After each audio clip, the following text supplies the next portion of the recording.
Hello, my dear sleepy listener. Welcome to Sleepy Crown, where history's quiet tales gently carry you into dreamland. Tonight, we embark on a peaceful journey through the brief but profound life of Lady Jane Grey, the 9 Days Queen, whose story reminds us that sometimes the shortest reigns leave the longest shadows. Jane's tale is one of quiet courage in the face of impossible circumstances, of a scholarly young woman thrust into political turmoil she never sought, and of faith maintained unto death. Her 9-day reign in 1553 may have been the shortest in English history, but the dignity with which she faced her fate has echoed through the centuries, inspiring all who value principle over power. Before you drift away into peaceful slumber, I'd love to hear from you in the comments below. Don't be shy. Tell me what draws you to these historical tales, or perhaps share which royal stories help you find rest at night. Your thoughts create our wonderful community here, and if you're finding comfort in these gentle historical journeys, a soft tap on that like button and the subscribe bell would mean the world to me. These small gestures help ensure these soothing tales continue to find their way to those who need them. So settle in, close your eyes, and let the gentle story of a young woman's extraordinary grace under unimaginable pressure carry you softly towards sleep. If you're new here, welcome to the Sleepy Crown family, where every crown tells a story and every story finds its peace. Jane, later known as Lady Jane Grey, the 9 Days Queen, entered this world sometime between 1536 and 1537, in the golden autumn days when the leaves at Bradgate House turned the same russet shade as her hair. Born into the powerful Grey family at their magnificent estate in Leicestershire, Jane arrived during one of England's most turbulent periods, when her great-uncle, King Henry VIII, was reshaping not just his kingdom, but the very soul of English Christianity. The baby, who would one day wear England's crown for 9 brief, shining days, was born under circumstances that seemed to promise everything, except the tragedy that would ultimately define her legacy.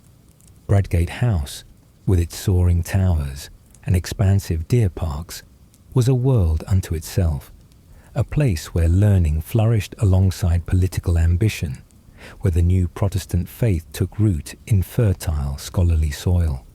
Jane's mother, Lady Frances Brandon, carried within her veins the royal blood that would prove both blessing and curse to her daughter.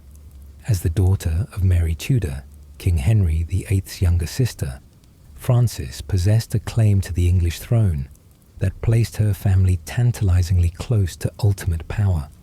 This proximity to royalty would shape every decision made about Jane's future, from her education to her marriage, from her brief reign to her final moments on the scaffold.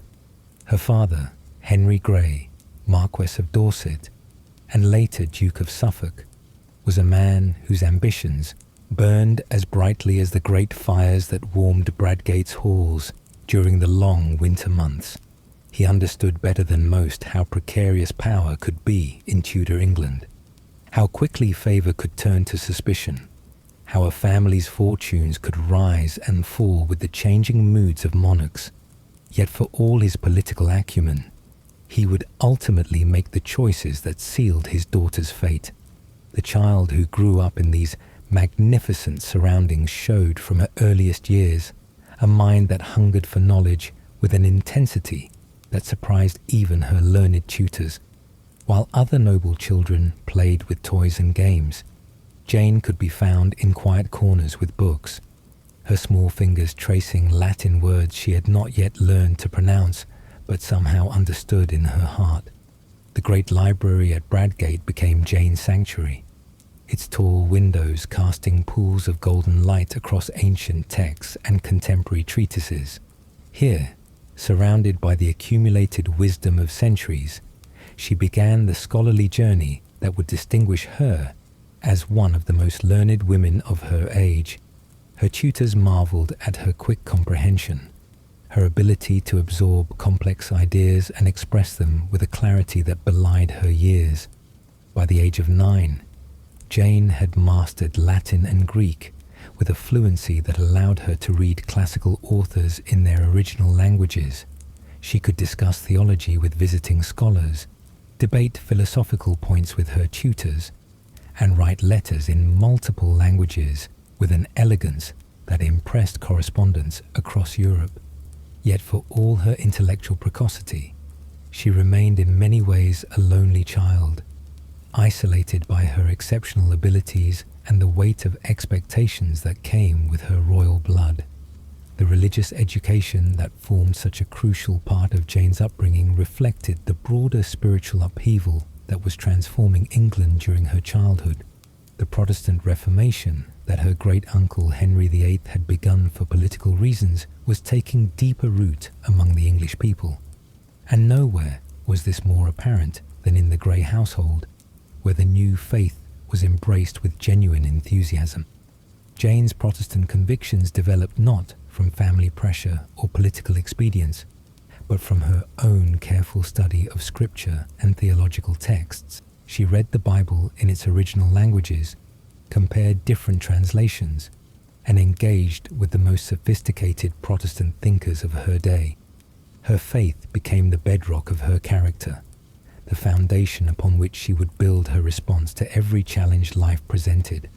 The peaceful rhythm of scholarly life at Bradgate was occasionally interrupted by visits from the great figures of Tudor England. Statesmen, scholars, and clergy made their way to the Grey estate, drawn by Henry Grey's political importance and Francis Brandon's royal connections. These visits gave young Jane her first glimpses of the larger world. Beyond her books, the complex web of relationships and rivalries that governed England's political life. Among these distinguished visitors was Queen Catherine Parr, King Henry VIII's sixth and final wife, a woman whose own learning and Protestant convictions made her a natural mentor for the precocious girl at Bradgate.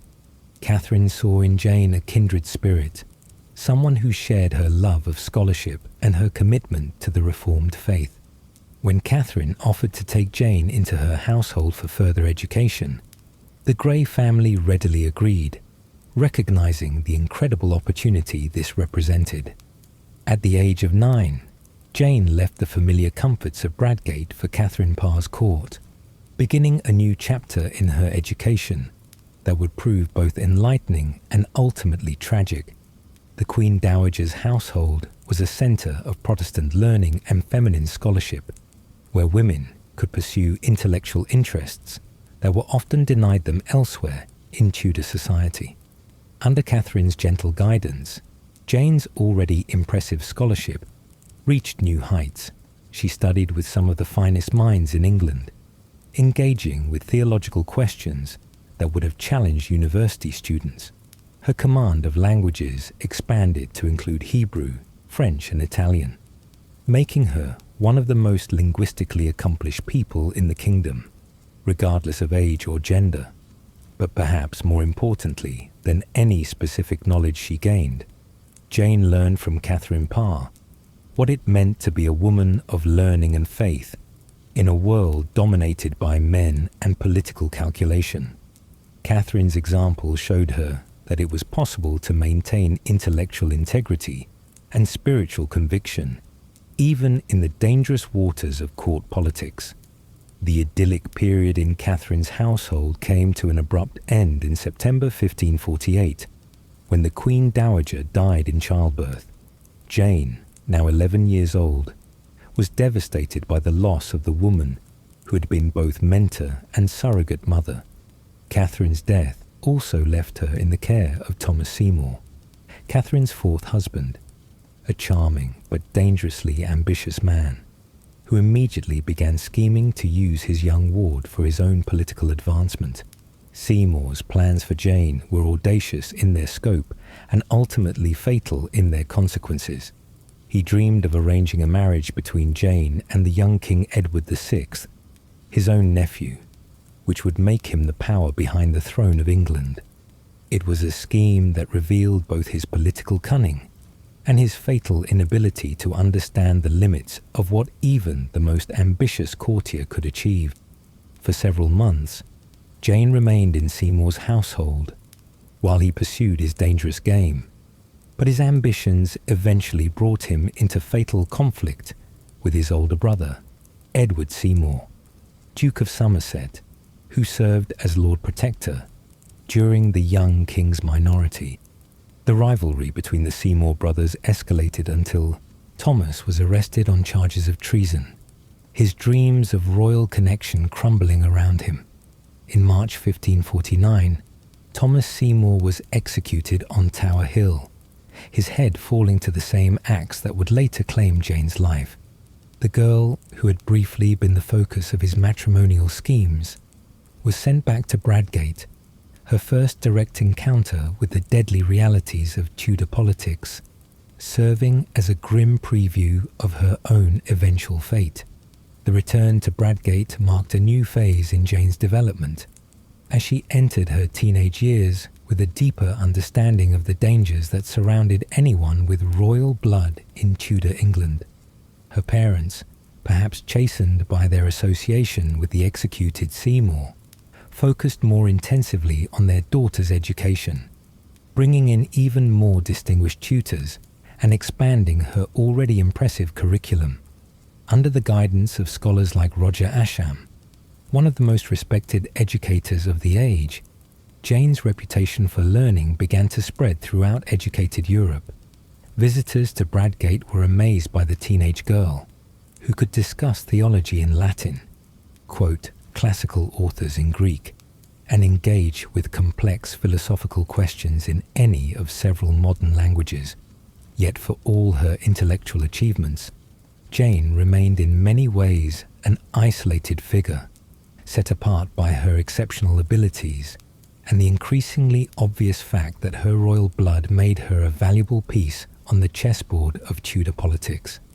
As she grew older and more beautiful, the attention of ambitious men began to focus on her with an intensity that would ultimately prove fatal. The peaceful, scholarly life at Bradgate was drawing to a close, though Jane herself may not have fully realized it. The political currents that would soon sweep her toward a throne she never wanted, and a death she faced with extraordinary courage, were already beginning to gather strength. The learned, pious teenager who preferred books to politics was about to discover that in Tudor England, royal blood made privacy impossible and neutrality a luxury that few could afford. As Jane approached her 16th birthday, the stage was being set for the brief, tragic drama that would transform her from a promising scholar into one of history's most compelling examples of grace under pressure. The 9 Days Queen was about to begin her journey toward a crown she never sought, and a legacy that would outlive empires. The winter of 1552 brought more than cold winds to England. It carried with it the first whispers of a succession crisis that would soon engulf the kingdom in political turmoil and ultimately seal Jane's fate. King Edward VI, the boy who had inherited his father's throne at the tender age of 9, was showing alarming signs of the illness that would soon claim his life, leaving behind not just a crown, but a religious and political legacy that powerful men would kill to preserve or destroy. Edward's declining health created a problem that went far beyond the personal tragedy of a young life cut short. The Protestant Reformation that had begun under his father Henry VIII had accelerated dramatically during Edward's reign, transforming England from a Catholic kingdom into a Protestant stronghold. Churches had been stripped of their ancient decorations, Mass had been replaced with English-language services, and a new generation of English people had grown up knowing only the Reformed faith.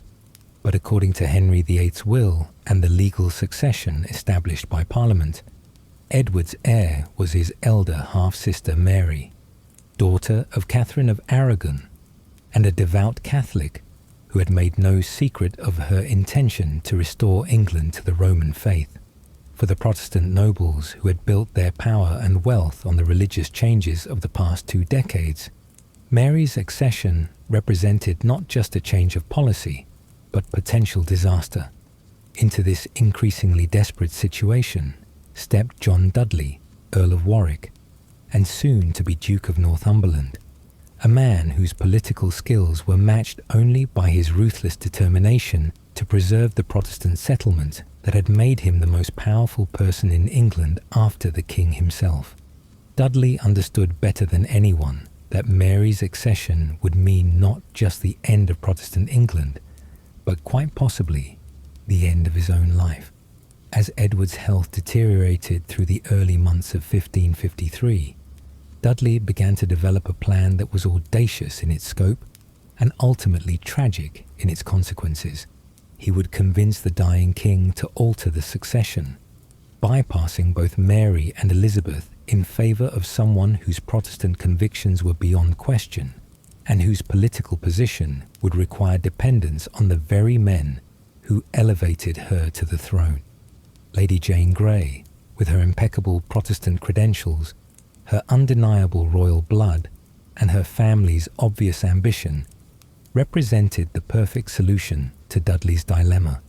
She was learned enough to command respect, pious enough to satisfy religious concerns, and young enough to be guided by wiser, more experienced advisors. Most importantly, she was available for marriage to Dudley's youngest son, Guildford, a union that would bind the Grey and Dudley families together in mutual dependence and shared risk. The courtship, if it could be called that, between Jane and Guildford, Dudley proceeded with the mechanical precision of a diplomatic negotiation, which in many ways it was. Jane, despite her exceptional education and strong personality, had little say in the matter. In the world of Tudor politics, marriages among the nobility were political alliances first and personal relationships second, if at all. Guildford Dudley was handsome and well-educated, possessed of the kind of superficial charm that often passed for wit in court circles. But Jane, with her deep intelligence and serious nature, found little in common with this young man, whose primary interests seemed to centre on fashion, hunting, and the privileges that would come with marrying someone of royal blood. Their relationship was cordial but distant, marked more by mutual respect than genuine affection. The wedding, held on May 21st, 1553, at Durham House in London, was a magnificent affair that brought together 3 of England's most powerful families in a triple ceremony that demonstrated the interconnected nature of Tudor high politics. Jane married Guildford Dudley, while her younger sister Catherine wed the heir to the Earl of Huntingdon, and Guildford's sister Catherine married the son of the Earl of Pembroke. The celebration that followed was elaborate beyond measure, with music, dancing, and feasting that lasted well into the night. But beneath the surface magnificence, Jane could sense the undercurrents of something larger and more dangerous than a simple family alliance. The way her new father-in-law looked at her, the hushed conversations that stopped when she approached, the air of barely contained excitement among the men who clustered around Dudley, all suggested that her marriage was part of some grander scheme, whose full implications she could only guess at. As summer arrived in 1553, Edward VI's condition took a decisive turn for the worse. The young king, who had once shown such promise as a learned and pious ruler, was clearly dying, his body wasted by what modern historians believe was tuberculosis. The countdown to a succession crisis had begun, and the men who surrounded the dying king worked with increasing urgency to implement their desperate plan. Dudley's task was to convince Edward that altering the succession was not just politically necessary, but morally imperative. Working through trusted intermediaries, he painted vivid pictures of what would happen to Protestant England under Catholic rule. Monasteries restored, Protestant clergy burned as heretics, the English Bible taken away from ordinary people who had learned to read God's word in their own language. Edward, despite his youth and illness, was no fool. He understood the political implications of what Dudley was suggesting, and he agonized over the decision with a maturity that belied his 15 years. On one hand, he felt bound by his father's will and the legal succession established by Parliament. On the other hand, he genuinely believed that allowing Mary to inherit would damn England's soul and undo all the religious progress that had been made during his reign. The pressure on the dying king was enormous, coming not just from Dudley, but from Protestant clergy who painted Mary's potential reign in apocalyptic terms. They spoke of martyrs burning, of religious war, of England returning to what they saw as the darkness of papal tyranny. For a young man whose Protestant convictions were sincere and deeply held, these arguments carried tremendous weight. In June 1553, as his strength ebbed away, Edward finally agreed to draft a new will that would fundamentally alter the English succession. The document, known as Edward's Devise for the Succession, bypassed both Mary and Elizabeth and named Jane as the rightful heir to the throne.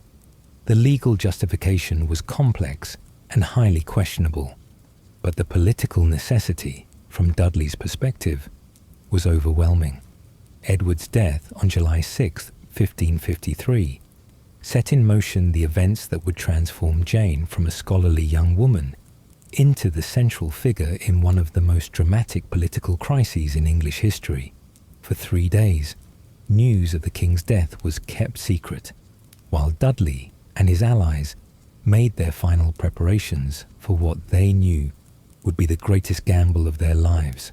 During these crucial hours, messages were sent to key nobles and military commanders, securing their loyalty, or at least their neutrality. The Tower of London was quietly secured, and arrangements were made for Jane's proclamation as Queen. Everything depended on speed, surprise, and the ability to present the kingdom with a fait accompli before Mary could organize effective resistance. On July 9, 1553, Jane was summoned to Sion House, Dudley's magnificent residence on the Thames, ostensibly for a routine council meeting. She had no idea that her life was about to change forever, that the summons she dutifully obeyed would lead her inexorably toward a throne she never wanted, and a scaffold she would face with extraordinary courage. The scene at Sion House was carefully choreographed to maximize its impact on the teenage girl, who would soon be asked to accept the crown of England. The great chamber was filled with the most powerful men in the kingdom, their faces grave with the weight of the moment. Jane, dressed simply and carrying the prayer book that was her constant companion, entered the room with no idea that she was about to become the central figure in a drama that would echo through the centuries. When Dudley stepped forward to announce Edward's death and Jane's accession to the throne, the effect on the young woman was immediate and dramatic. According to witnesses, she turned pale, trembled violently, and then fainted, overwhelmed by the magnitude of what she had just been told. Her first instinct upon recovering consciousness was to refuse, protesting that she had no right to the crown and that Mary was the rightful heir. But the assembled nobles were ready for her objections. They spoke of duty to God and country, of the necessity of preserving Protestant England, and of the divine providence that had placed her in this position. Her own parents joined their voices to the chorus, reminding her of her obligations to family and faith. Under this enormous pressure, and genuinely believing that she might be serving God's will, Jane finally agreed to accept the burden that would ultimately crush her. The transformation from reluctant teenager to Queen of England happened with bewildering speed. Within hours of her acceptance at Sion House, Jane was travelling by royal barge down the Thames toward the Tower of London, where English monarchs traditionally resided between their accession and coronation. The river journey that should have been a triumph felt more like a funeral procession, as the sparse crowds along the riverbanks watched in curious silence rather than cheering with enthusiasm. At the Tower, Jane was received with all the ceremony due to a reigning monarch, but the ancient fortress felt more like a prison than a palace. The royal apartments, magnificent though they were, carried with them the memory of previous occupants who had entered as rulers and left as corpses. Anne Boleyn and Catherine Howard had both spent their final days in these same rooms, and their ghosts seemed to whisper warnings that Jane was too young and too inexperienced to fully understand. The 9 Days Queen had begun her brief, tragic reign, but already the forces that would destroy her were gathering beyond the Tower's walls. Mary Tudor, far from fleeing the country as Dudley had hoped, was raising her standard in East Anglia and calling on all loyal Englishmen to support their rightful queen. The game was afoot, and the stakes could not have been higher. Not just a crown, but the very soul of England hung in the balance.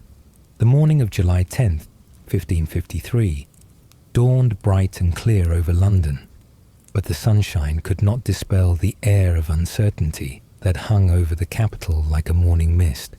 In the Tower of London, Lady Jane Grey prepared for her first full day as Queen of England, a role she had accepted with profound reluctance and would carry with a dignity that amazed all who witnessed it. Jane's first challenge as Queen came not from external enemies, but from within her own family circle.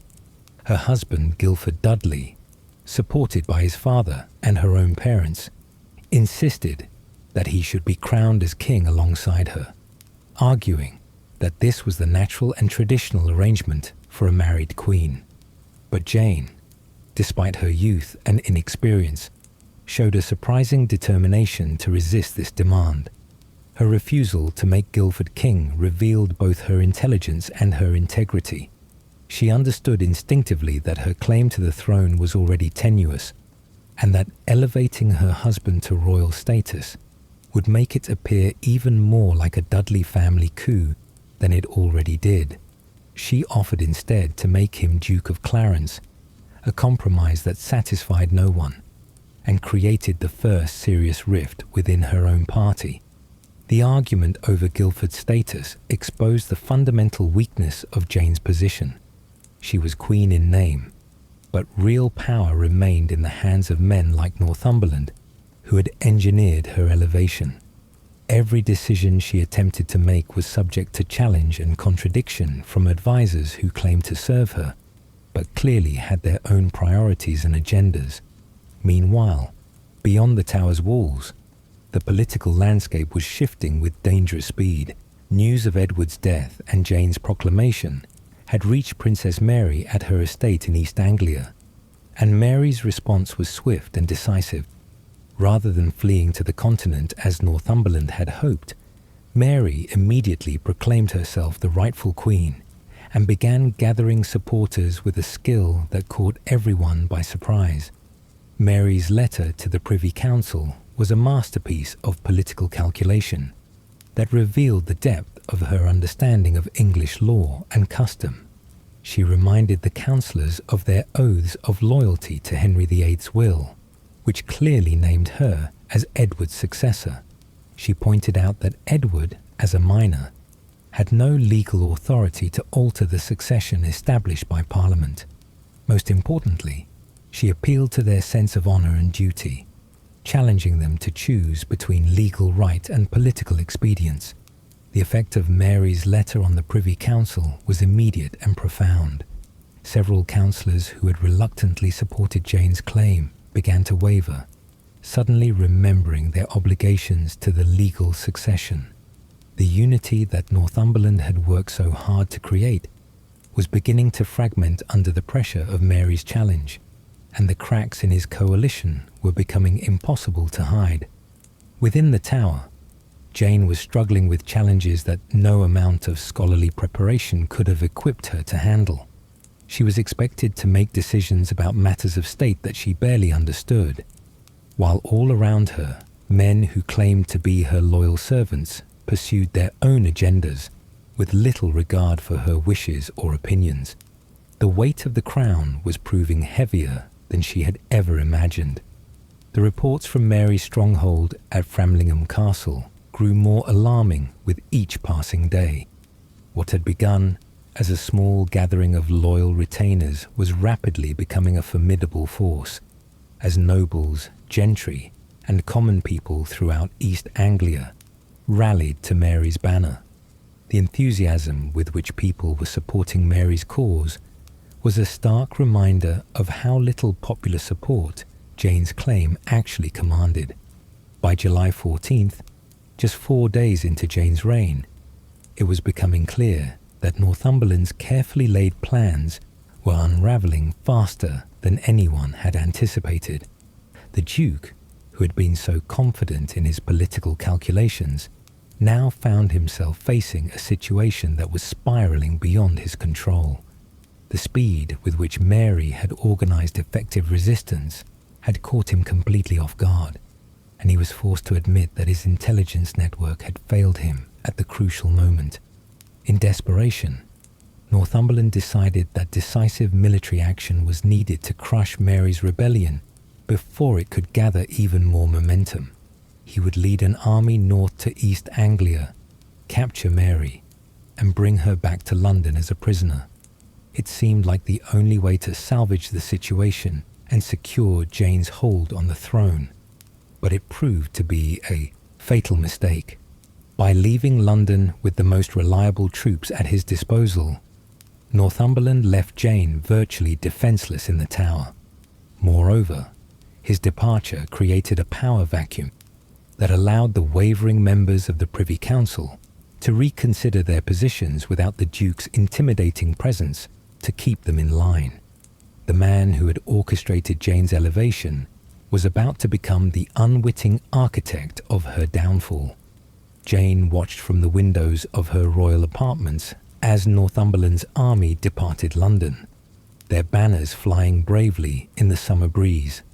She may have sensed that she was witnessing the beginning of the end of her brief reign, but she maintained her composure and continued to fulfill her royal duties as best she could, signing documents and receiving petitions with the grace that had characterized her approach to every challenge in her young life. Left behind in the Tower with a much-reduced court, Jane attempted to govern as she believed a righteous monarch should. She attended council meetings, reviewed state papers, and tried to project an image of confident authority despite the growing evidence that her support was evaporating. But with each passing day, it became more apparent that her authority was more theoretical than real. The reports from Northumberland's expedition were increasingly discouraging. Rather than crushing Mary's rebellion, the Duke found himself facing growing resistance and defection from his own ranks. Soldiers who had seemed loyal in London began deserting to Mary's cause once they were in the field, and several of Northumberland's key commanders proved unreliable when put to the test. The army that had marched out of London with such confidence was melting away like snow in summer.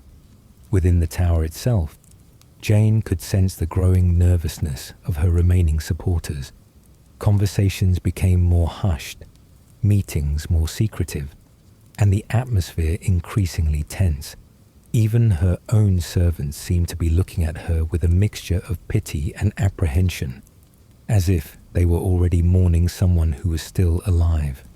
The psychological pressure on Jane during these final days of her reign was enormous.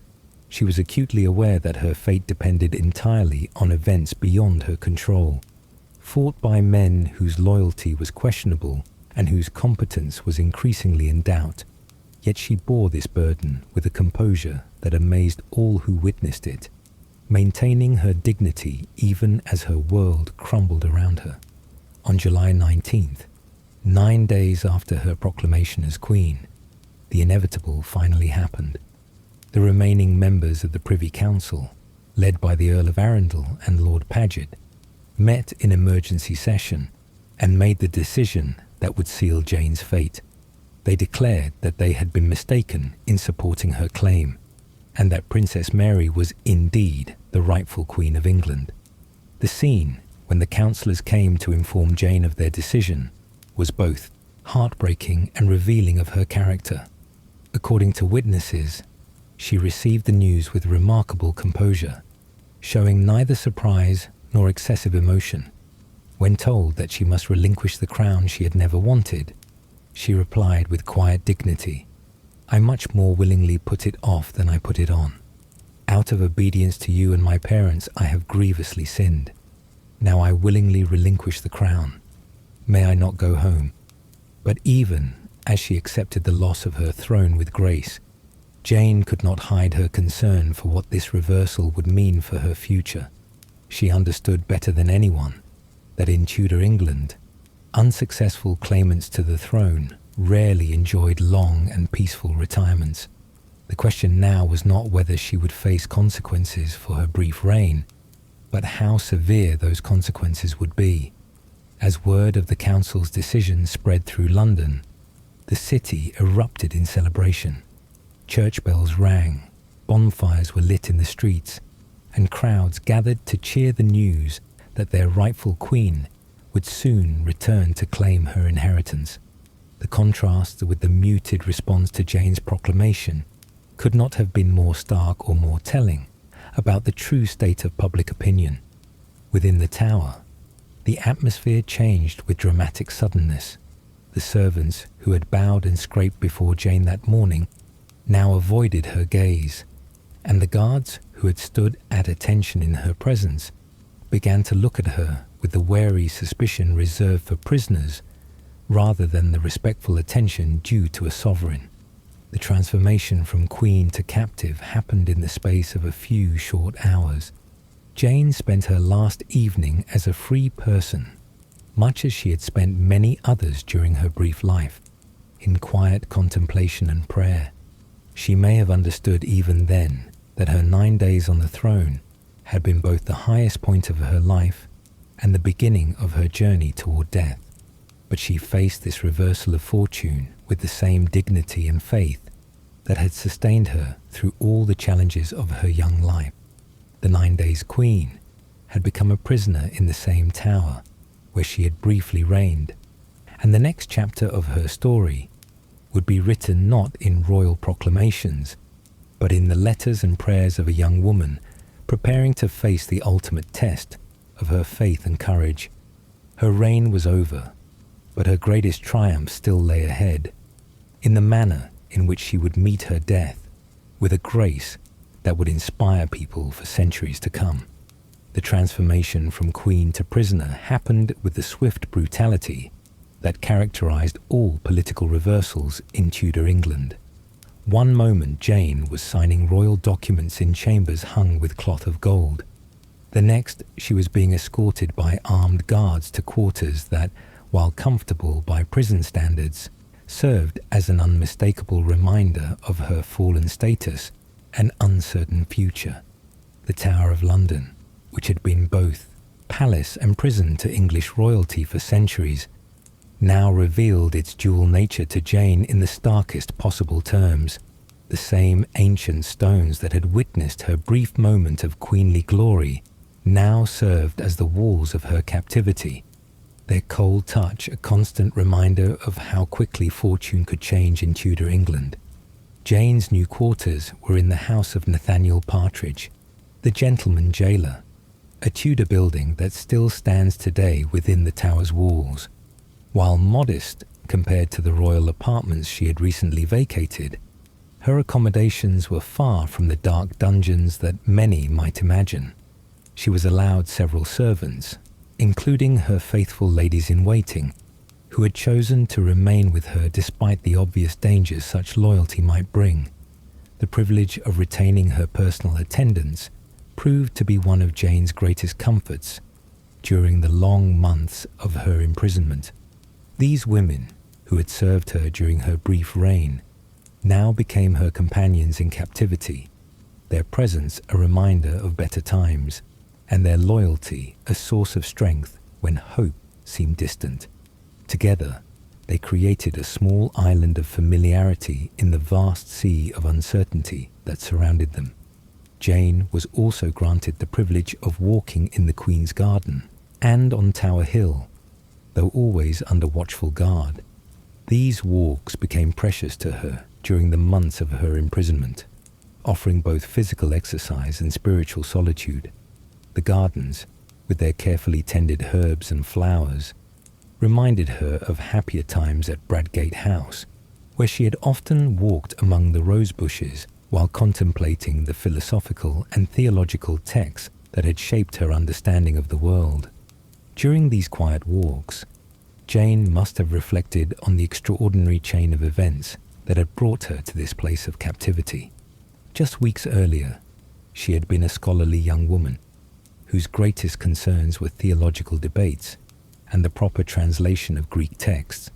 Now she was a former queen, whose very existence posed a threat to the stability of the realm, a living reminder of Protestant resistance to Catholic rule.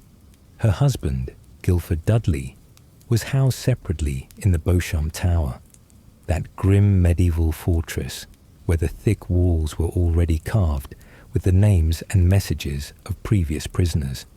In the months to come, Guildford would add his own mark to this gallery of despair, carving JANE into the stone walls in letters that can still be seen today, a permanent testament to their shared fate, and perhaps his only genuine expression of feeling for the wife he had married for political convenience. The separation from Guildford was perhaps more of a relief than a hardship for Jane. Their marriage had been a political arrangement rather than a love match, and Guildford's vanity and self-pity in the face of their reverse circumstances would have been difficult for her to bear. She had more pressing concerns than consoling a husband who seemed more upset about losing his chance at a crown than about the genuine danger they both faced. News from the outside world filtered into the tower slowly and often in distorted form.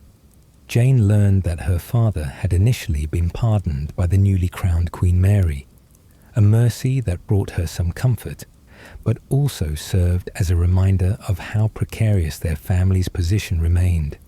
The Duke of Northumberland had been less fortunate.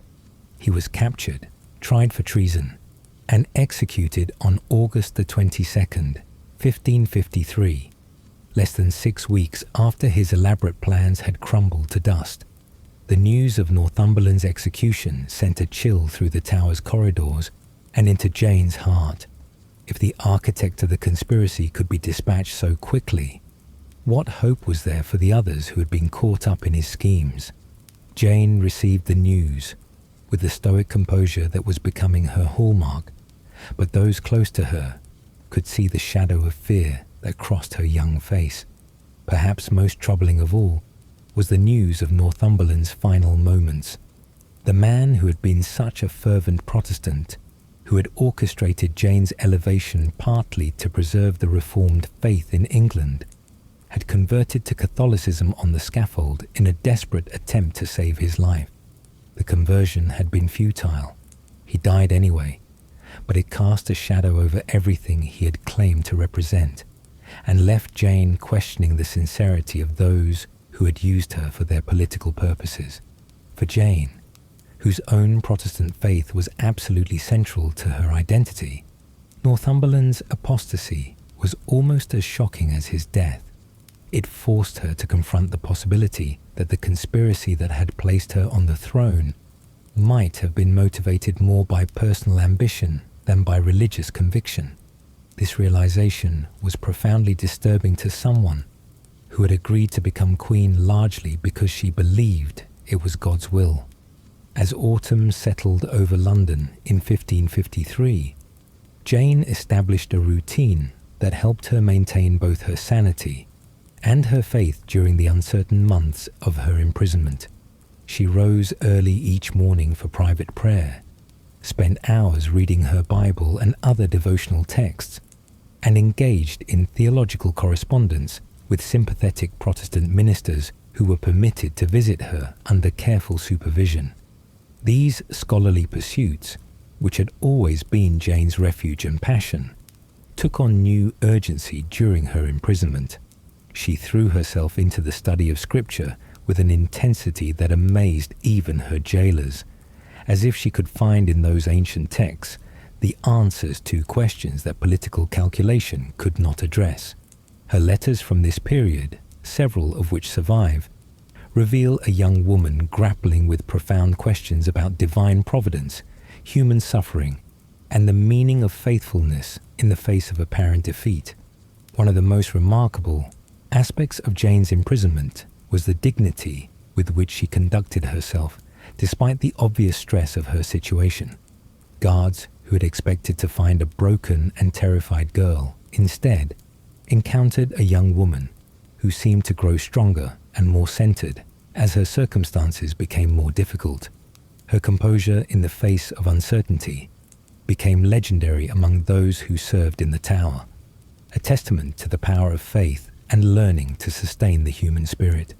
This inner strength was tested in November 1553, when Jane and Guildford were brought to trial at Guildhall in the City of London. The trial was a foregone conclusion. No one expected anything other than a guilty verdict, but it represented an important step in the legal process that would determine their ultimate fate. Jane approached her trial with the same careful preparation she had once brought to her scholarly examinations. She consulted with learned men about the legal precedents involved in her case, and she crafted her defense with the precision of someone who understood that words could be as powerful as weapons in the courtroom of public opinion. When called upon to speak in her own defense, Jane delivered what many observers considered a masterpiece of eloquence and legal reasoning. She acknowledged that she had indeed accepted the crown and signed documents as queen, but she argued that she had done so only under enormous pressure from men she had been taught to respect and obey. She pointed out that she had been a minor at the time, legally incapable of making such momentous decisions without the guidance of her elders. Most powerfully, Jane argued that she had been motivated not by personal ambition, but by a sincere belief that she was serving God's will and England's welfare.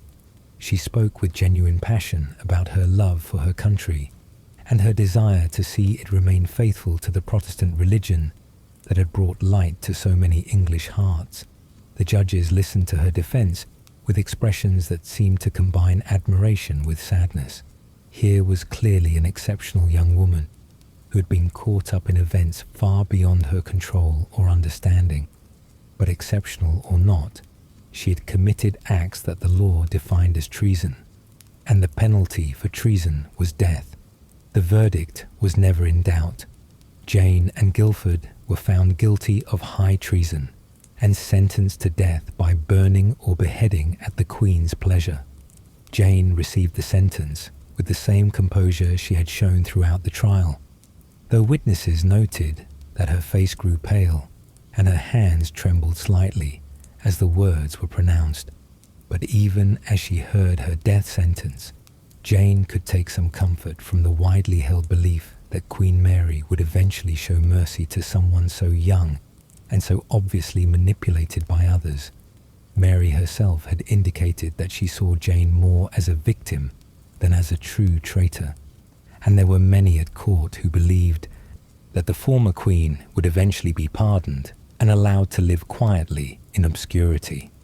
This hope sustained Jane through the dark winter months of 1553 to 1554. She continued her studies, maintained her religious observances, and even found moments of something approaching peace in the quiet rhythms of tower life. She corresponded with her younger sisters, offering them advice about their studies and their conduct at court. She wrote letters of spiritual encouragement to Protestant friends who were struggling with the religious changes that Mary's accession had brought. In these letters, Jane revealed a spiritual maturity that was remarkable in someone so young. She wrote about the importance of maintaining faith even in the face of suffering, about the need to trust in God's providence even when human circumstances seemed hopeless, and about the eternal perspective that made earthly trials seem temporary and bearable. But even as Jane found ways to maintain hope and dignity in her imprisonment, events beyond the Tower walls were moving in directions that would ultimately seal her fate. Queen Mary's determination to restore Catholicism to England was proceeding more rapidly and more aggressively than many had expected, and the Protestant community was beginning to organize resistance to these changes. More ominously for Jane, Mary's plans to marry Philip of Spain were generating widespread opposition among the English nobility and common people alike. The prospect of a foreign king ruling England was deeply unpopular, and various groups were beginning to consider ways to prevent or reverse such a marriage. It was into this volatile situation that Jane's father, the Duke of Suffolk, would soon make the fatal decision that would transform his daughter from a prisoner with hope of eventual mercy into a condemned woman, walking inexorably toward the scaffold. As winter deepened over the Tower of London, Jane continued her quiet routine of prayer, study, and contemplation, unaware that the political storms gathering beyond her prison walls would soon sweep away her last hope of survival. She remained, as she had always been, a scholarly young woman who preferred books to politics and prayer to plotting, but the world would not allow her to remain in such peaceful obscurity. The stage was being set for the final act of her tragedy, and soon the 9 Days Queen would face the ultimate test of the faith that had sustained her through all the trials of her brief but remarkable life.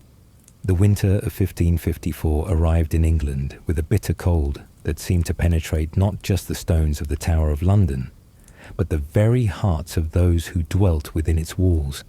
For Lady Jane Grey, now 7 months into her imprisonment, the changing season brought more than frost and shortened days. It carried with it the seeds of a rebellion that would ultimately cost her everything.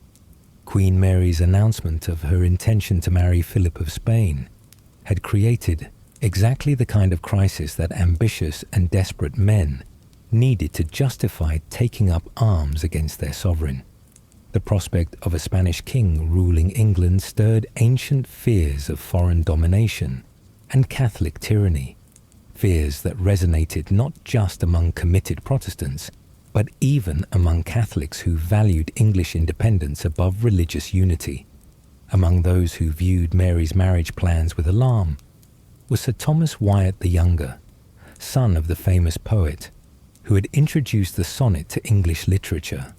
Wyatt was a man of considerable charisma and military experience, but he was also reckless and prone to overestimating both his own abilities and the level of support he could command among the English people. As Wyatt began reaching out to other disaffected nobles in the autumn of 1553, seeking to build a coalition that could either force Mary to abandon her marriage plans or remove her from the throne entirely, his agents inevitably approached Henry Grey, Duke of Suffolk, Jane's father. Suffolk should have been the last person to join such a dangerous venture, for his daughter's life hung in the balance, dependent entirely on Mary's continued goodwill. Any involvement in rebellion would inevitably be seen as proof that the Grey family remained a threat to the Tudor dynasty, making Jane's execution not just likely, but almost inevitable. A wise father would have avoided even the appearance of disloyalty, keeping his head down and his mouth shut until the storm had passed. But Henry Grey was not a wise man. Suffolk was an ambitious nobleman who had spent his entire life reaching for power and influence, and the prospect of his daughter living quietly in obscurity was almost as painful to him as the thought of her death. When Wyatt's agents approached him with their plans for rebellion, Suffolk saw not the obvious danger to Jane, but an opportunity to restore his family's fortunes and perhaps even return his daughter to the throne. The rebels' plan was ambitious, but poorly conceived, revealing more enthusiasm than strategic thinking. Simultaneous uprisings would begin in Kent, the West Country, the Welsh Marches, and the Midlands.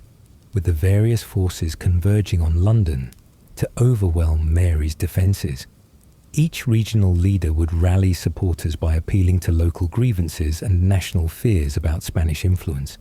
Suffolk would raise Leicestershire and the surrounding counties, using his family's traditional strongholds to gather an army that could march on London. The irony was bitter beyond measure.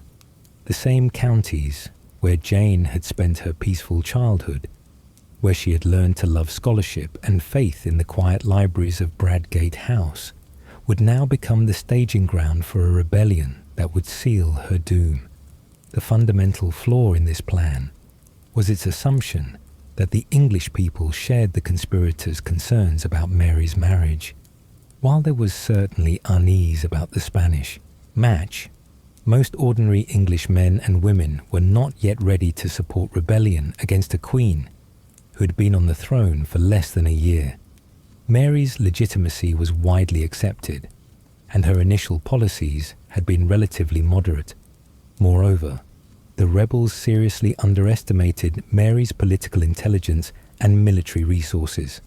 The Queen had inherited not only her father's ruthlessness, but also his ability to act decisively when threatened.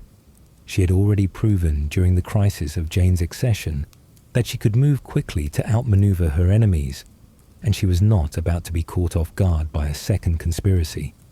News of the brewing rebellion reached Mary's court through her extensive network of informants and spies. The Queen's reaction was swift and decisive, demonstrating once again why she would go down in history as one of the most formidable monarchs ever to sit on the English throne. Rather than waiting for the rebels to strike, she moved preemptively to disrupt their plans. Key conspirators were arrested before they could put their schemes into action, and military forces were positioned to respond rapidly to any outbreak of violence. Most importantly, Mary herself took personal charge of the defense of her realm, showing the kind of hands-on leadership that inspired loyalty and confidence in her supporters. Wyatt, realizing that his conspiracy had been discovered, made the fateful decision to begin his rebellion prematurely. On January 25th, 1554, he raised his standard in Kent and issued a proclamation calling on all true Englishmen to resist the Spanish marriage. The response was disappointing. While Wyatt did manage to gather several thousand supporters, the great popular uprising he had hoped for failed to materialize. Suffolk, meanwhile, had travelled to his estates in Leicestershire to begin raising forces there, but he quickly discovered that his tenants and neighbours were far less enthusiastic about rebellion than he had expected. The men who owed him feudal service were reluctant to take up arms against their lawful queen, especially in a cause that seemed to benefit the Grey family more than the realm as a whole. As Suffolk struggled to raise an army in the Midlands that never materialised, Wyatt's forces in Kent were advancing toward London with more success. The rebel leader had managed to defeat a small royal force at Rochester, capturing several cannons and taking numerous prisoners. For a brief moment, it seemed as though the rebellion might actually succeed, but Mary's response demonstrated the political skills that had enabled her to triumph during the crisis of Jane's brief reign. Rather than fleeing London or negotiating with the rebels, she chose to address the citizens of London directly. On February 1st, 1554, she travelled to the Guildhall and delivered one of the most effective speeches in English royal history. Speaking without notes and with genuine passion, Mary reminded the Londoners of her legitimate claim to the throne and her love for England. She acknowledged their concerns about her marriage, but insisted that she would never do anything to harm English interests. Most powerfully, she cast herself not as a queen commanding obedience, but as an Englishwoman asking for support from her fellow countrymen.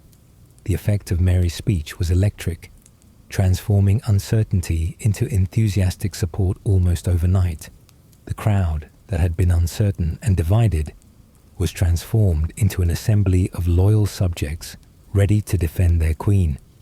volunteers for the royal forces increased dramatically, and the merchants and craftsmen of London began contributing money and supplies for the defence of the realm. Within the Tower of London, Jane was experiencing a growing sense of dread as news of the rebellion filtered through to her quarters. She understood better than anyone that her fate was now tied to the success or failure of her father's desperate gamble. If the rebellion succeeded, she might find herself restored to a throne she had never wanted. If it failed, she would almost certainly face the executioner's block. The psychological torture of this uncertainty was perhaps worse than the knowledge of impending death would have been. Jane was forced to hope for outcomes that she knew would bring suffering to innocent people, while simultaneously understanding that the failure of those hopes would mean her own destruction. The moral complexity of her situation would have challenged even the most experienced politician, let alone a teenager whose primary interests had always been scholarly and spiritual. On February 7, 1554, Wyatt's forces reached the outskirts of London, but their advance had been slowed by determined resistance and growing desertion. The rebel army that approached the capital was a shadow of the force that had begun the march from Kent, its ranks thinned by defection and demoralization. The final battle of Wyatt's rebellion was fought in the streets of London itself, but it was more of a rout than a battle. The rebels, exhausted and demoralized, were quickly overwhelmed by the royal forces and the armed citizens who had rallied to Mary's cause. Wyatt himself was captured, and his rebellion collapsed as suddenly as it had begun. Suffolk's attempted uprising in Leicestershire had fared even worse. Unable to raise significant forces, he was forced to flee his estates and attempt to hide in the surrounding countryside. But in the small communities of rural England, a duke could not remain hidden for long. He was betrayed by a servant, captured, and brought back to London in chains to face the consequences of his fatal miscalculation. With the failure of the rebellion, Jane's last hope of survival vanished like morning mist before the sun. Mary could no longer afford to show mercy to someone whose very existence had twice now provided a focus for rebellion against the Tudor dynasty. The decision to execute Jane was not made out of personal animosity. Mary seems to have genuinely liked her young cousin, but out of political necessity. The order for Jane's execution was signed on February 7th, 1554, the same day that Wyatt's rebellion finally collapsed. The date was set for February 12th, giving Jane less than a week to prepare for death. For a young woman who had spent her life in preparation for academic examinations and theological discussions, this final preparation would require a different kind of courage entirely. As word of the execution order spread through the Tower, Jane received the news with the same composure that had characterized her response to all the reversals of her brief life. She had always understood that this moment might come, and she was determined to face it with the dignity and faith that had sustained her through months of imprisonment and uncertainty. The 9 days Queen had less than a week left to live, but in those final days, she would demonstrate a courage and grace that would transform her from a footnote in Tudor history into an enduring symbol of faith and dignity in the face of impossible circumstances. February 7th, 1554, brought to the Tower of London not just the cold grey light of a winter dawn, but the terrible certainty that Lady Jane Grey's long ordeal was finally approaching its end. The execution warrant bearing Queen Mary's signature and seal had arrived the previous evening, setting February 12th as the date when the 9 days Queen would pay the ultimate price for her brief and reluctant reign. Jane received the news of her approaching death through Dr. John Feckenham, the learned Benedictine monk, whom Mary had sent to attempt Jane's conversion to Catholicism in her final days. Feckenham was a man of genuine scholarship and pastoral concern, someone who approached his mission not with the zeal of a persecutor, but with the compassion of a priest who genuinely cared for the spiritual welfare of a young woman facing death. When Feckenham informed Jane that her execution had been scheduled for February 12th, she received the news with a calmness that astonished even this experienced confessor. Jane had spent months preparing herself mentally and spiritually for this possibility, and when the moment finally arrived, she was ready to face it with the same dignity that had characterized her approach to every challenge in her young life. I thank God I am endued with such a measure of His goodness that these tidings do not trouble me, Jane told Feckenham, her voice steady and clear despite the magnitude of what she had just learned. Death to me is nothing terrible, since I am assured my soul shall rest with Christ forever, for I put my trust only in His mercy. This response revealed the depth of Jane's Protestant faith and the extent to which her scholarly study of theology had prepared her for this ultimate test. She had spent countless hours reading scripture and theological treatises about the nature of salvation and eternal life, and now those abstract concepts were about to become the most practical and immediate realities of her existence. Feckenham had come to the Tower with hopes of achieving what would have been considered a great victory for the Catholic Church, the conversion of the famous Protestant martyr in her final hours. Such conversions were not uncommon in Tudor England. The fear of death could shake even the strongest religious convictions, and the promise of potential mercy often proved more persuasive than years of theological argument. But in Jane, Feckenham encountered a young woman whose faith was built on foundations far deeper than political convenience or family tradition. Her Protestantism was not merely an inherited belief, but a carefully examined and deeply held conviction that had been tested through months of imprisonment and the certain knowledge of approaching death. The theological debates between Jane and Feckenham during her final week have been preserved in remarkable detail, thanks partly to Jane's own notes and partly to the accounts of witnesses who were present during their discussions. These conversations reveal a 16-year-old girl demonstrating a sophistication in theological argument that would have been impressive in a university professor. Feckenham began by challenging Jane's Protestant beliefs about the Eucharist, arguing for the Catholic doctrine of transubstantiation. Jane responded with citations from both Scripture and the early Church Fathers, demonstrating a knowledge of patristic theology that surprised even this learned monk. She argued that the Catholic interpretation represented a departure from biblical teaching and early Christian practice. "Good Master Feckenham," Jane said during one of their exchanges, "I pray you to answer me this one question. Is not Christ in our spirits and minds as He is in the sacrament of the altar?" When Feckenham replied that Christ was indeed present in believers' hearts through faith, Jane pressed her advantage. "Then why, since Christ is present in me through faith, should I seek Him bodily in the bread and wine? Is not the spiritual presence more precious than the physical?" These debates continued for hours each day, with Jane consistently demonstrating not only the depth of her theological knowledge, but also the sincerity of her convictions. Feckenham, despite his mission to convert her, found himself genuinely impressed by the quality of her mind and the strength of her faith. In later years, he would speak with admiration of the courage and learning she displayed in their final conversations.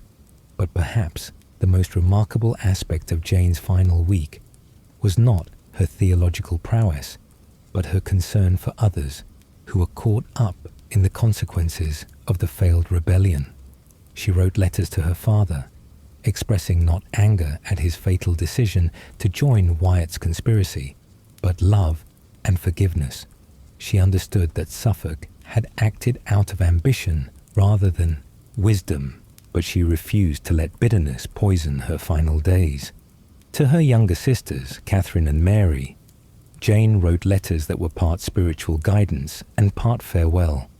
She encouraged them to remain faithful to their Protestant beliefs while being careful not to let those beliefs lead them into the kind of political dangers that had destroyed her own life.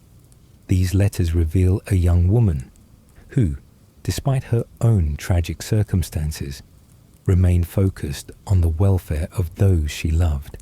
"Live still to die," she wrote to Catherine, "that by death you may purchase eternal life. Trust not that the tenderness of your age shall lengthen your life, for as soon as God will, goeth the young as the old. And labour always to learn to die, denying ungodliness and worldly lusts, and live soberly, righteously, and godly." Jane also spent considerable time during her final week composing what would become known as her scaffold speech, the final public statement she would make before her execution. This speech was carefully crafted to accomplish several important objectives: to accept responsibility for her actions while explaining the circumstances that led to them, to affirm her Protestant faith without unnecessarily antagonizing her Catholic executioners, and to demonstrate the dignity and grace that she hoped would be remembered long after her death. The composition of this speech required all of Jane's considerable skill with language and her deep understanding of both theology and politics. She needed to walk a careful line between honesty and discretion, between confession and defiance. The speech she produced was a masterpiece of its kind, revealing both her intellectual sophistication and her spiritual maturity. Meanwhile, preparations for the execution were proceeding with the grim efficiency that characterized all such events in Tudor England. A scaffold was erected on Tower Green, the traditional site for the private executions of noble prisoners. Unlike public executions on Tower Hill, which drew massive crowds, executions on Tower Green were witnessed only by a select group of officials and invited observers. The choice of Tower Green for Jane's execution was itself a kind of mercy, sparing her the ordeal of facing the jeering crowds that typically attended public executions. Mary, despite her decision to proceed with the execution, apparently still felt some sympathy for her young cousin and wanted her death to be conducted with as much dignity as possible. As February 12th approached, Jane made her final preparations with the methodical care that had characterized her approach to every important task in her life. She arranged her few possessions, writing final notes in the margins of her prayer book for those who had served her faithfully during her imprisonment. She spent long hours in prayer, preparing her soul for what she believed would be its imminent journey to eternal life. One of the most poignant moments of her final week came when Jane learned that her husband, Guildford, was also scheduled to be executed on the same day. Their marriage had been a political arrangement rather than a love match, and their relationship during their imprisonment had been distant, but the knowledge that they would die together brought a strange kind of comfort to Jane, a sense that they would at least not face their fate alone. Guildford, however, made a final request that revealed both his continuing love for Jane and her remarkable strength of character. He asked to see her one last time before their execution, hoping for a final moment of connection and perhaps forgiveness. Jane refused this request, not out of coldness, but out of a realistic understanding of the emotional toll such a meeting would exact on both of them. "It would only increase our misery and pain," she wrote to him. "It is better to put off our meeting until we shall meet again elsewhere, where we will live bound by indissoluble ties." This refusal demonstrated Jane's extraordinary self-control and her determination to face death without the additional burden of overwhelming grief. She understood that maintaining her composure would be essential to dying with the dignity she sought, and she was willing to sacrifice personal comfort to achieve that goal. The evening of February 11th brought Jane's final sunset, though she may not have been able to see it from her quarters in the tower.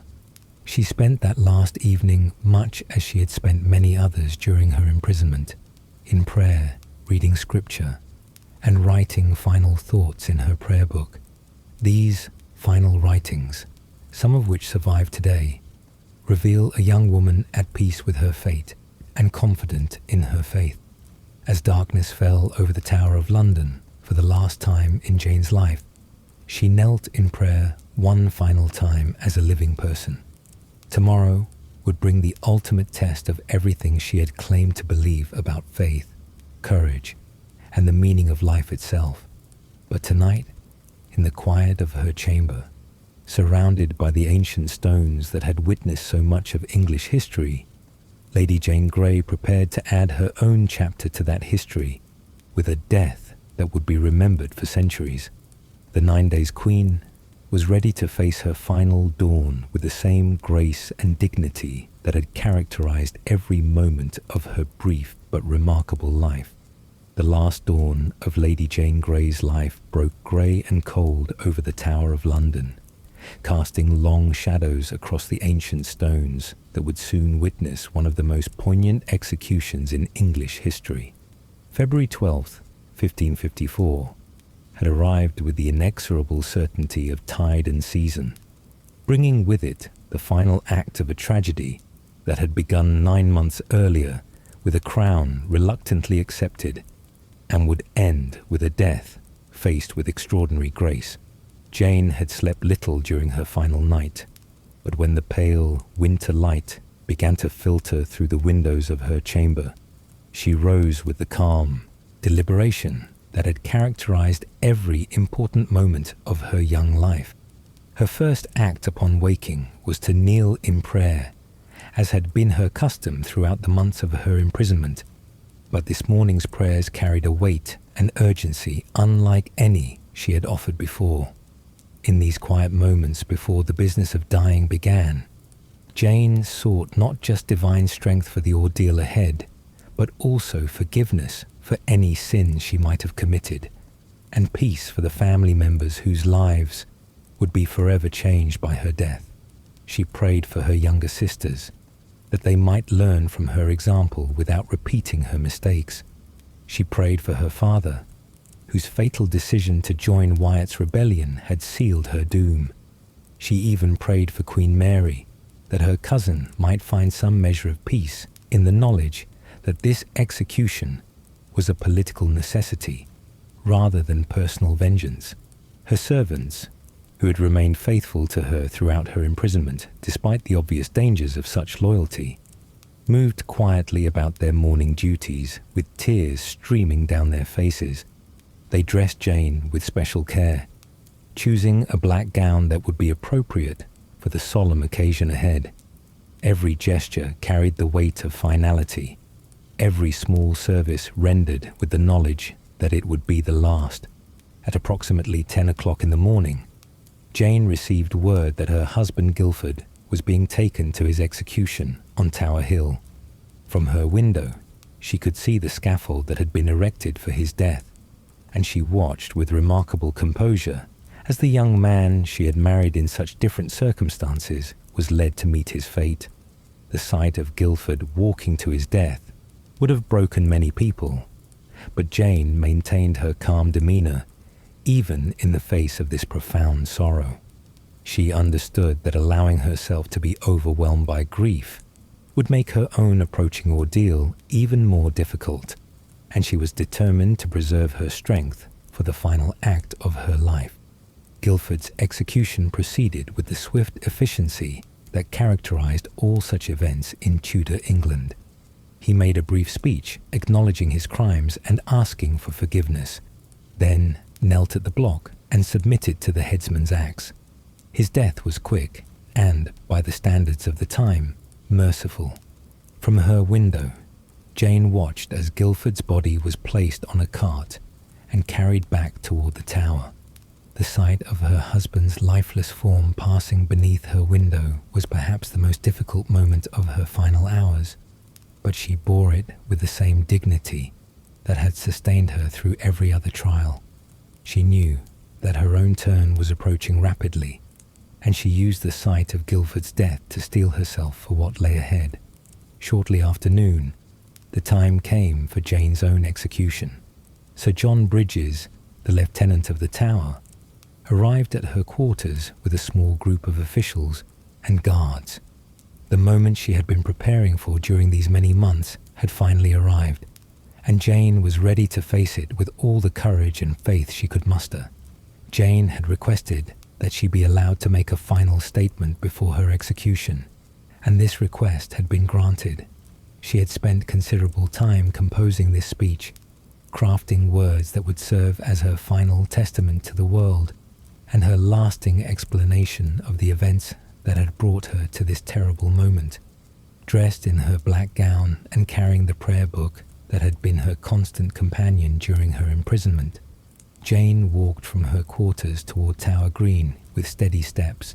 Her small entourage included her 2 faithful ladies-in-waiting, Mistress Ellen and Mistress Elizabeth Tilney, both of whom were struggling to maintain their composure in the face of their mistress's approaching death. The scaffold that awaited Jane on Tower Green was a simple wooden platform, draped in black cloth and surrounded by a small group of witnesses. Unlike the massive crowds that typically attended public executions, this gathering included only officials, clergy, and a few specially invited observers. The intimate nature of the setting somehow made the proceedings even more solemn and moving. As Jane approached the scaffold, she carried herself with a dignity that impressed everyone present. Here was a 16-year-old girl walking calmly toward her own death, showing no signs of the terror that would have been natural and understandable in such circumstances.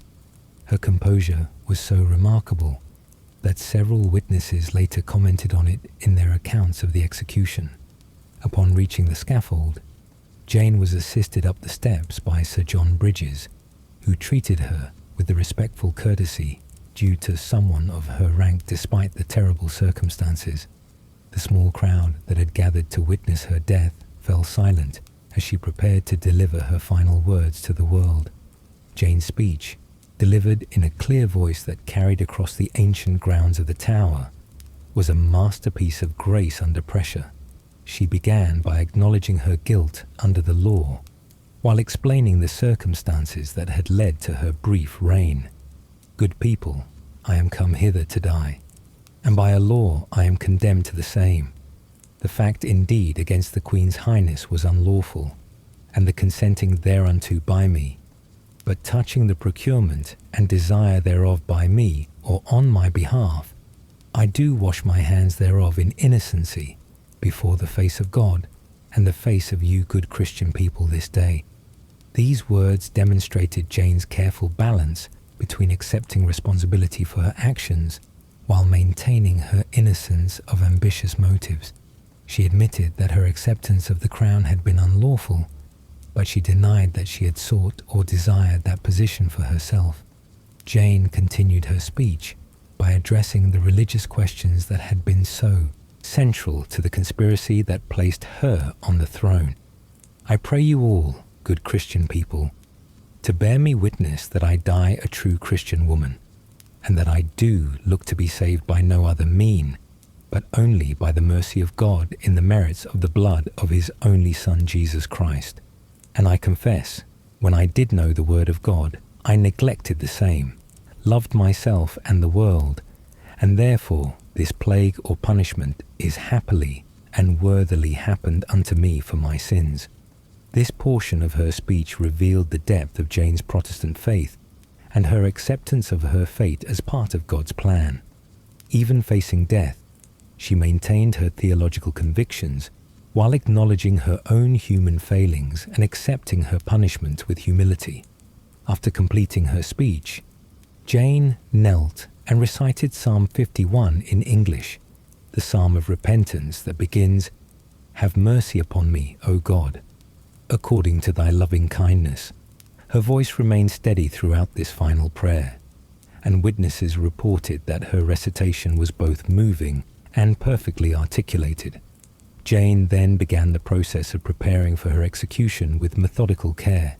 She removed her outer garments and handed them to her ladies-in-waiting, as was customary for condemned nobility.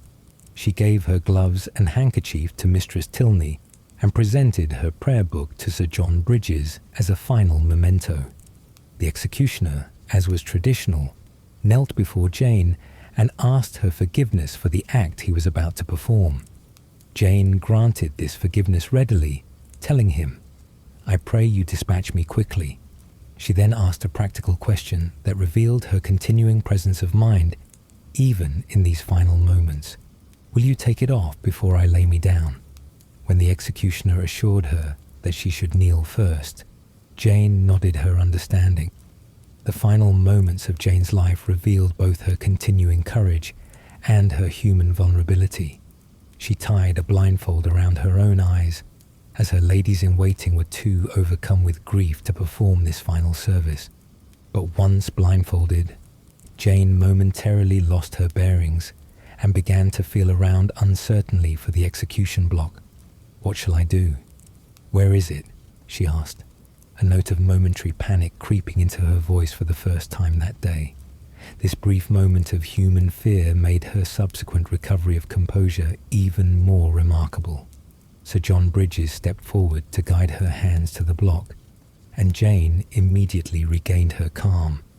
With her head positioned properly on the block, Jane spoke her final words, echoing the last words of Christ as recorded in the Gospel of Luke. "Lord, into thy hands I commend my spirit." Her voice carried clearly across Tower Green, and then the executioner's axe fell with swift precision. Lady Jane Grey, the 9 Days Queen, died at the age of 16 with the same dignity and faith that had characterized her entire brief life. The young woman who had never sought power but had wielded it with grace, who had never wanted fame but had achieved immortality, had faced the ultimate test and passed it with flying colors. The witnesses to Jane's execution were unanimous in their praise for the courage and grace she had shown in her final hours. Even those who had supported her execution on political grounds were moved by the dignity with which she faced death. Her composure in the face of the ultimate test had transformed her from a political pawn into a symbol of faith and courage that would inspire people for centuries to come. As news of Jane's death spread beyond the Tower walls, it became clear that Queen Mary had achieved her immediate political objective of eliminating a potential focus for future rebellions. But the manner of Jane's death had also created something Mary had not intended: a Protestant martyr whose memory would serve as a rallying point for opposition to Catholic rule, and an enduring example of grace under the most extreme pressure. The 9 Days Queen was dead, but her legend was just beginning to take shape in the hearts and minds of all who valued courage over comfort, principle over expedience, and dignity over despair. The immediate aftermath of Lady Jane Grey's execution was marked by an eerie quiet that seemed to settle over the Tower of London, like a shroud over the dead. The scaffold on Tower Green was quickly dismantled, the black cloth folded away, and the blood-stained straw burned, as if removing all traces of the tragic scene could somehow undo its reality. Yet the silence that followed Jane's death spoke louder than any proclamation, carrying within it the weight of a story that would echo through the centuries. Jane's body was treated with the respect due to her noble birth, despite the circumstances of her death. She was wrapped in a simple shroud and carried to the Chapel Royal of St. Peter ad Vincula within the Tower walls, where so many other victims of Tudor politics had found their final rest. The chapel, with its ancient stones and quiet dignity, seemed a fitting place for someone who had faced death with such remarkable grace. The burial was conducted according to Protestant rites, a small mercy that acknowledged Jane's unwavering faith even in death. She was laid to rest near the altar, close to Anne Boleyn and Catherine Howard, two other queens who had met their ends within the Tower's walls. The three women, separated by years and circumstances but united in their tragic fates, now lay together in the quiet sanctuary that had witnessed so much of England's turbulent history. No grand monument marked Jane's grave initially, reflecting Queen Mary's desire to avoid creating a shrine that might attract Protestant pilgrims and keep alive dangerous memories. In the immediate aftermath of her execution, Mary was more concerned with consolidating her victory over the rebels than with memorializing their fallen leader. Jane was buried with simple dignity, but without the elaborate tomb that might have drawn visitors and perpetuated her story. Yet even as Jane's body was laid to rest, her spirit was already beginning its transformation from political casualty to enduring symbol. Word of her execution, and particularly of the extraordinary courage and faith she had displayed on the scaffold, spread quickly throughout Protestant England and beyond.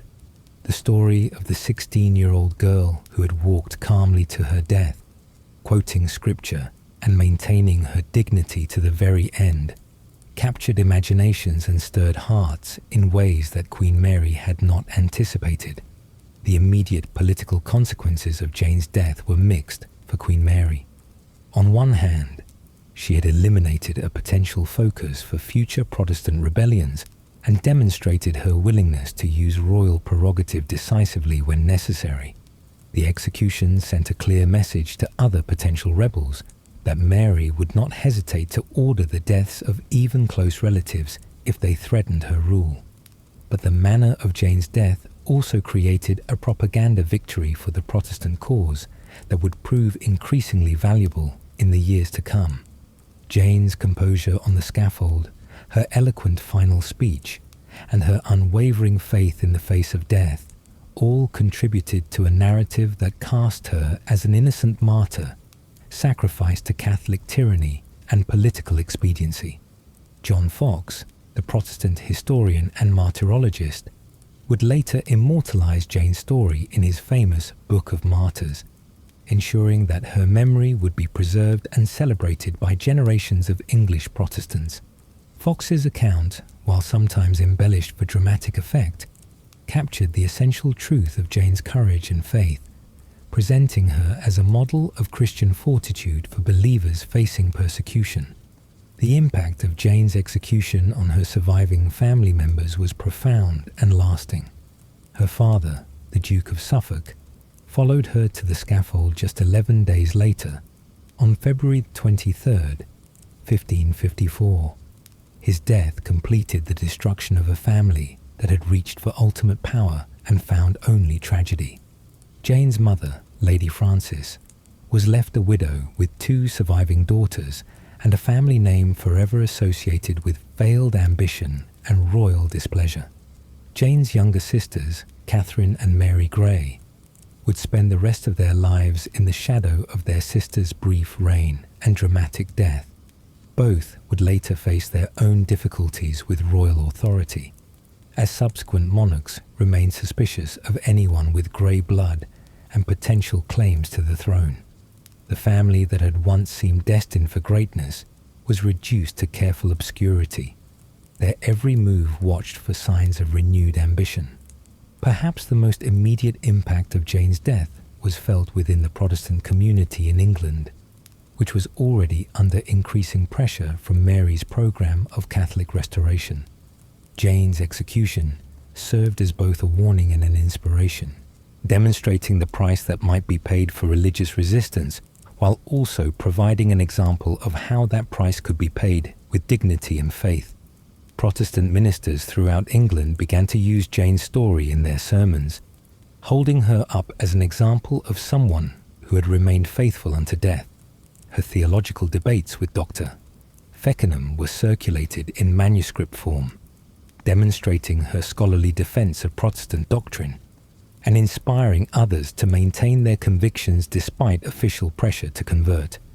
The international implications of Jane's execution were also significant.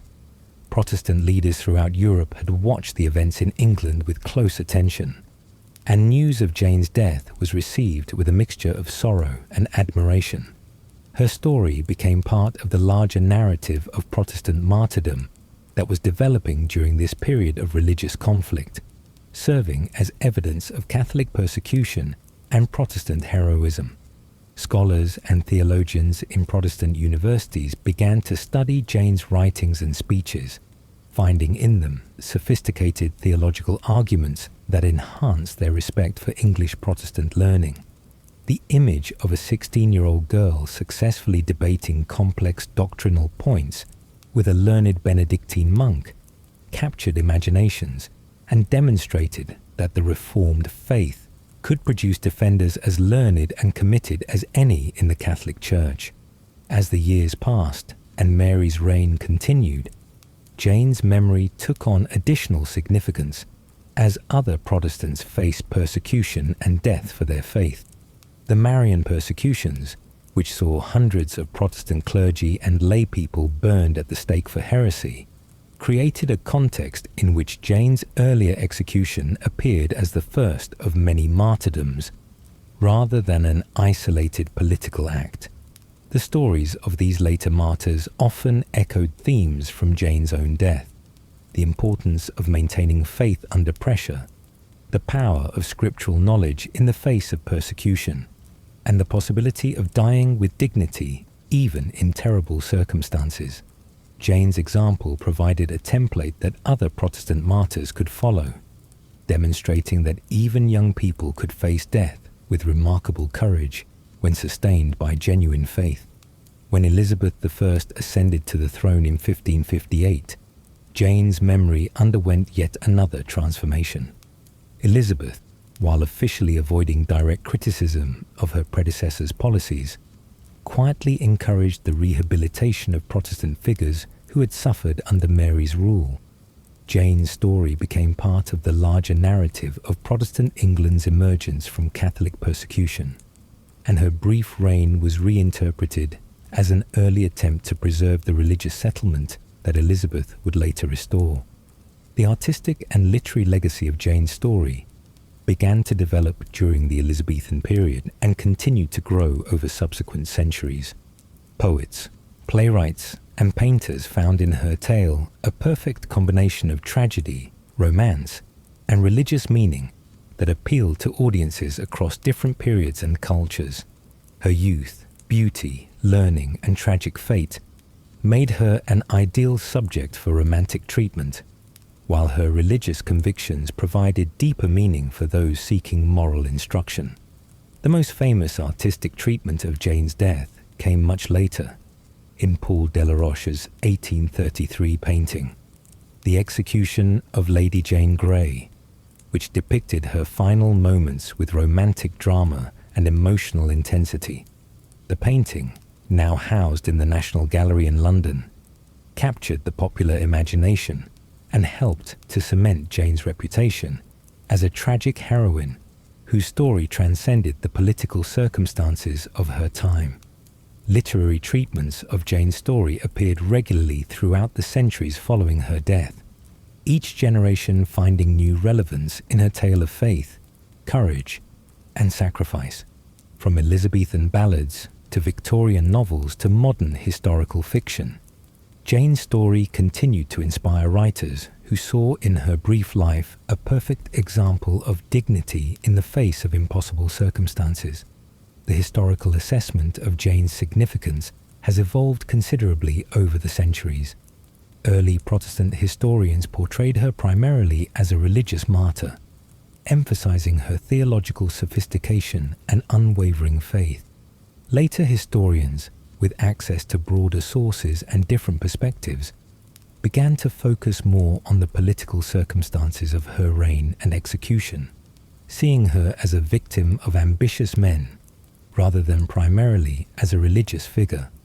Modern historians have generally taken a more nuanced view, recognizing both the political and religious dimensions of Jane's story, while acknowledging the remarkable personal qualities she displayed throughout her ordeal.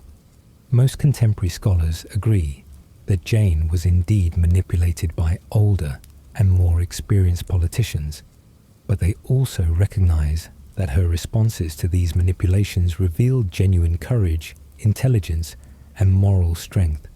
The physical legacy of Jane's story can still be experienced today by visitors to the Tower of London.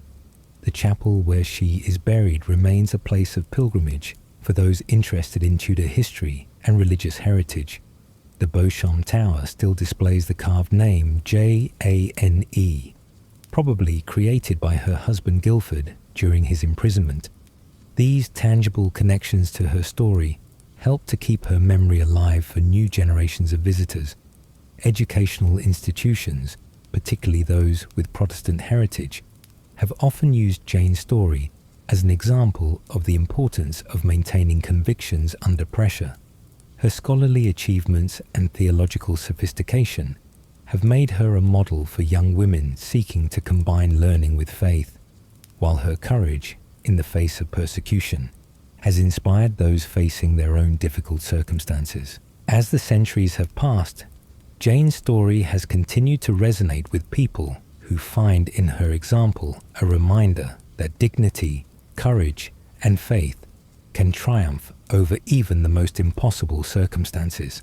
She never sought the crown that briefly adorned her head, never wanted the political prominence that ultimately destroyed her, and never asked to become a symbol of anything larger than her own quiet faith.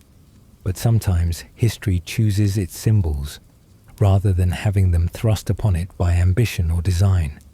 Jane's 9 days as queen and her final moments on the scaffold created a legacy that has endured for nearly 5 centuries, inspiring countless people who have found in her story a reminder that dignity, courage, and faith can triumph over even the most impossible circumstances. The 9 days queen may have lost her throne and her life, but she gained something far more precious and enduring, a place in the hearts and memories of all who value courage over comfort, principle over expediency, and grace over bitterness. In losing everything, Lady Jane Grey won immortality, and her legacy continues to inspire all who seek to face life's greatest challenges with dignity and faith. As our gentle journey through the life and legacy of Lady Jane Grey draws to its peaceful close, we find ourselves once again in the quiet chapel of St. Peter ad Vincula, within the Tower of London, where her earthly remains have rested for nearly 5 centuries. The ancient stones that surround her grave have witnessed the rise and fall of dynasties, the birth and death of empires, and the endless cycle of human ambition and disappointment that characterizes political life. But there is something different about Jane's legacy, something that has allowed her story to transcend the immediate political circumstances of her time and speak to people across cultures and centuries. Perhaps it is the very ordinariness of her extraordinary courage, the way she faced impossible circumstances not with grand gestures or dramatic pronouncements, but with the quiet dignity of someone who had found something worth living for and, when necessary, worth dying for. In an age when political figures are often remembered primarily for their successes or failures in the pursuit of power, Jane is remembered for something far rarer: the grace with which she accepted the loss of power she had never wanted in the first place. Her 9 days as queen were characterized not by attempts to consolidate her position or eliminate her enemies, but by a quiet dignity that suggested she understood her situation better than those who had placed her in it. The religious dimension of Jane's story continues to resonate with believers who find in her example a model of how to maintain faith under pressure. Her theological debates with Dr. Feckenham, her letters from prison, and her final words on the scaffold all demonstrate a level of spiritual maturity that was remarkable in someone so young. She faced the ultimate test of her beliefs and passed it with flying colours, providing inspiration for others who struggle to maintain their convictions in difficult circumstances. But Jane's appeal extends beyond the purely religious to encompass broader themes of human dignity and moral courage. In an era when compromise and pragmatism are often valued over principle, there is something deeply moving about a young woman who was willing to pay the ultimate price rather than betray her deepest convictions. Her refusal to convert to Catholicism, even when such conversion might have saved her life, speaks to the importance of intellectual and spiritual integrity. The educational legacy of Jane's story is particularly significant. Her scholarly achievements, remarkable for any era, but extraordinary for a woman in the 16th century, continue to inspire young people who see in her example proof that learning and faith can be powerfully combined. Her mastery of languages, her theological sophistication, and her ability to engage with complex ideas all demonstrate the transformative power of education when combined with natural intelligence and genuine curiosity. For women in particular, Jane's story offers a complex but ultimately inspiring example of someone who used her intellectual gifts to maintain her dignity and agency even in circumstances that offered little scope for either. She may have been a political pawn in the hands of ambitious men, but she was never merely a victim. Her responses to manipulation and pressure revealed a strength of character that transformed her from object to subject, from passive victim to active agent of her own moral destiny. The artistic and cultural legacy of Jane's story continues to evolve as new generations discover her tale and find in it relevance to their own times and circumstances. Each era has tended to emphasize different aspects of her story. The Elizabethans focused on her role as Protestant martyr, the Victorians on her romantic tragedy, and modern audiences on her intellectual achievements and personal courage. This continuing relevance suggests something profound about the universal appeal of Jane's story. Beneath the specific historical circumstances of Tudor politics and religious conflict lies a timeless tale of a young person trying to do the right thing in impossible circumstances. Her struggle to maintain her integrity while navigating the demands of family, politics, and faith speaks to challenges that people continue to face in every era and culture. The physical sites associated with Jane's story, Bradgate House, where she was born, the Tower of London, where she reigned and died, and the chapel where she lies buried, continue to draw visitors who seek to connect with her memory in tangible ways. These places serve as bridges between past and present, allowing modern people to walk in the footsteps of someone whose brief life touched the deepest questions of human existence. Perhaps most importantly, Jane's story reminds us that significance is not always measured by length of life or extent of achievement. Her 9-day reign was one of the shortest in English history, but its impact has been far more lasting than many much longer reigns. She demonstrated that how we face our circumstances can be more important than what those circumstances are, and that dignity in defeat can be more inspiring than victory achieved through compromise. As you prepare for sleep tonight, dear listener, carrying with you the memory of this remarkable young woman, consider what lessons her story might hold for your own life. Jane Grey never sought fame or power, never asked to become a symbol or inspiration to others, never wanted anything more than the quiet life of a scholar pursuing truth through learning and faith.